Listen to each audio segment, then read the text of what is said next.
بسم الله الرحمن الرحيم، والصلاة والسلام على سيدنا محمد عليه الصلاة والسلام. أهلا بيكم حبايبي. النهاردة بإذن ربنا هنفرز القلقاس. طبعا القلقاس خلاص بقى، كل سنة وانتم طيبين، قرب يعني يخف شوية من السوق. فاحنا بقى ايه، جبنا كده شوية قلقاس 4 كيلو، هنفرزهم مع بعض بإذن الله، وهنحطهم بقى ايه في الفريزر عشان الشهر الكريم ان شاء الله بإذن الله يعود علينا وعليكم بالخير. طبعا يا جماعة القلقاس ما بيتغسلش، بيتقشر، وبتكوني عندك بقى فوطة كده جنبك. انا جايبة فوطة جنبي، هي فوطة نضيفة اهي. بصي الفوطة دي بقى ايه، بتاعت المطبخ، نضيفة. دي بحطها جنبي، اقشر القلقاس واحطه على الفوطة، امسحه وايه واقطعه. ده الطريقة الحلوة والجميلة للقلقاس، ما بيتغسلش خالص يا جماعة.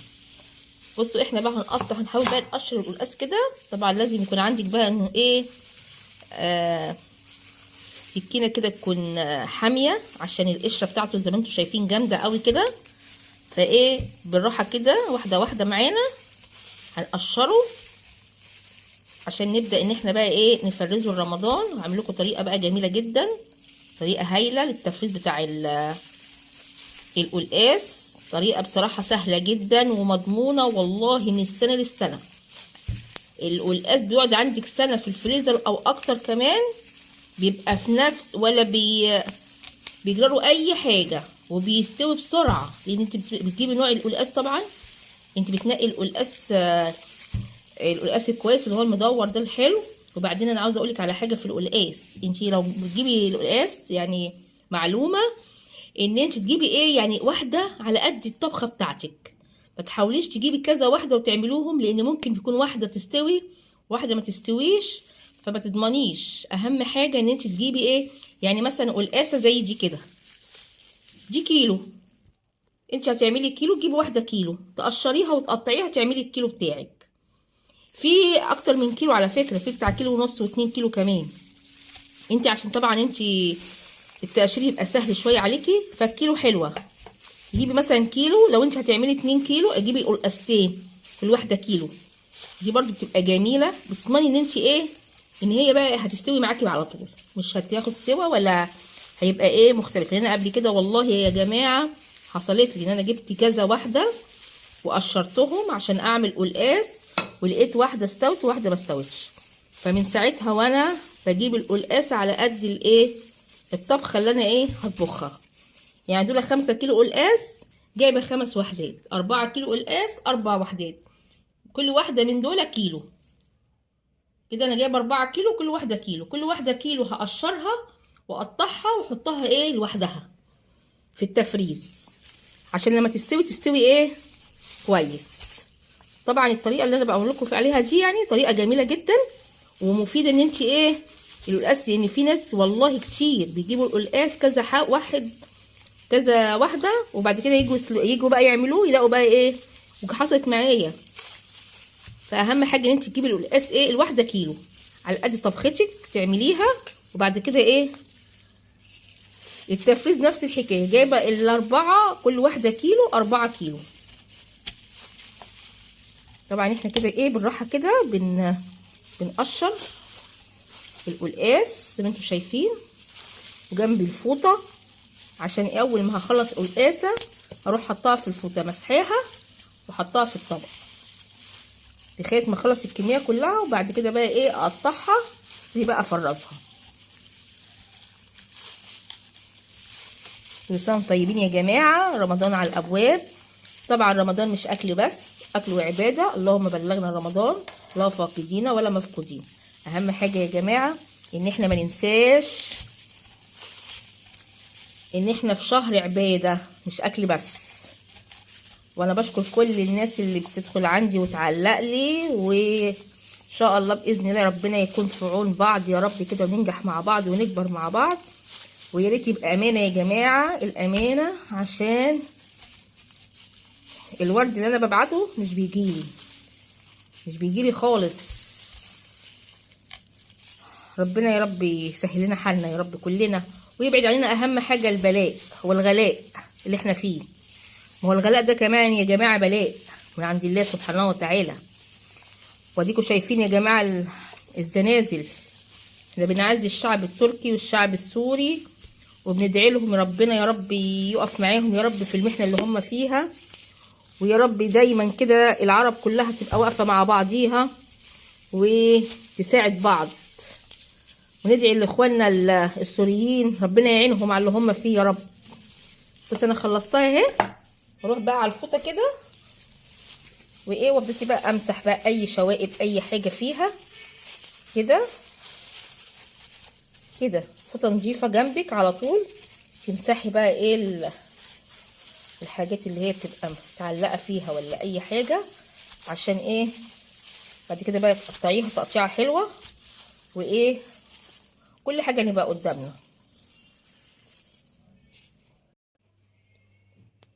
قطعنا يا حبايبي خلاص كده زي ما انتم شايفين القلقاس. طبعا دول ايه 4 كيلو زي ما احنا قلنا. طبعا احنا عملنا ايه الكيلو نص كيلو اهو. دول 4 اكياس، 1 2 3 4. دول 4. دول بقى ايه ال2 كيلو التانيين كل واحد ايه. طبعا انا فصلت القلقاس الواحده اللي انا اقطعها ما بحطهاش مع التانية، عشان زي ما قلنا ايه يعني يستوي بسرعه ويستوي حلو. احنا دلوقتي ايه عملنا ال4 دول. هنجيب بقى اكياس تانية هنحط الباقي. نخلي دول ايه، نجيب دول كده نحط القلقاس بتاعنا. كل كيس نص كيلو. وبعدين اللي عاوز بقى ايه يعمل كيلو يطلع كيسين، عشان بس ما نهدرش حاجه ايه احنا تعبانين فيها وايه وعاملينها. طبعا الكيس اهو نحط بقى كده. بسم الله الرحمن الرحيم. بصوا يا جماعه ده لا بيتسلق ولا بيتغسل ولا اي حاجه، تفرزيه كده زي ما هو. تقطعيه كده هو وتحطيه في الكيس وتحطيه على الفريزر على طول. ده لا بيتسلق ولا بيتغسل ولا اي حاجه. طلع بس الهواء اللي فيه، طلع الهواء.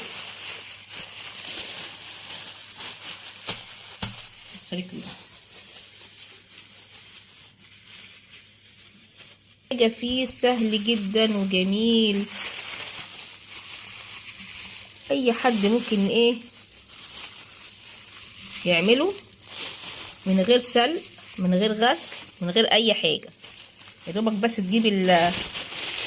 تجيب القلقاس تقطعيه وتقشريه وتسلقيه وتمسحيه في فوطه المطبخ اللي انا وريتها لكم في اول الفيديو، وبس خلاص على كده. بعد ده نص كيلو. الكيلو مقسماه على ايه، على 2. هنعمل السلق في حلقه تاني ان شاء الله باذن الله. اللي بيحبوا بالسلق طبعا هو بيبقى خطير في السلق. هنعمل بقى السلق ان شاء الله في حلقه تاني عشان نوريكم بقى ايه طبعا السلق ازاي تعملوه وتشيلوه برده معاه. يعني كل كيس تحطوا كيس سلق، بحيث ان انتوا ايه اول ما تطلعوا الكيس القلقاس مع السلق بتاعه تحتاجوش ان انتوا ايه تتعبوا بقى وتعملوا السلق تاني ايه، وبياخد وقت كتير بصراحه. اخر كيس احنا بدل المجمدات. احنا اللي عارفين احنا فرزنا ازاي. جبنا الحاجه الكويسه نقيناها كويس وفرزناها. طلع الهواء بس اللي في الاكياس ايه. دول يا جماعه 4 كيلو قلقاس ما شاء الله. الله اكبر. اللهم صل وسلم وبارك على سيدنا محمد. دول هنا جنب بعض كده.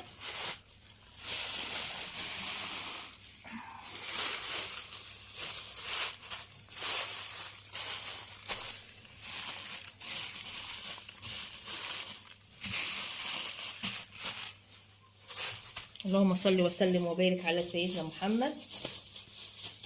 ما كلفوناش اي حاجه، عملنا التفريز وعملنا قدامكم كل حاجه ما شاء الله. الله اكبر. قطعناه بكل سهوله وحلو وجميل، ولا غسل ولا سلق ولا اي حاجه. تجيبي القلقاس تقطعيه وتمسحيه بفوطه نظيفه وتحطيه في الاكياس زي ما انت شايفه كده هو، وعلى الفريزر على طول. ان شاء الله باذن الله، ارجو يكون الفيديو عجبكم. ان شاء الله باذن الله ما تنسوش اللايك بقى والورد بتاعي، ونشوفكم على خير ان شاء الله باذن الله في فيديو جديد.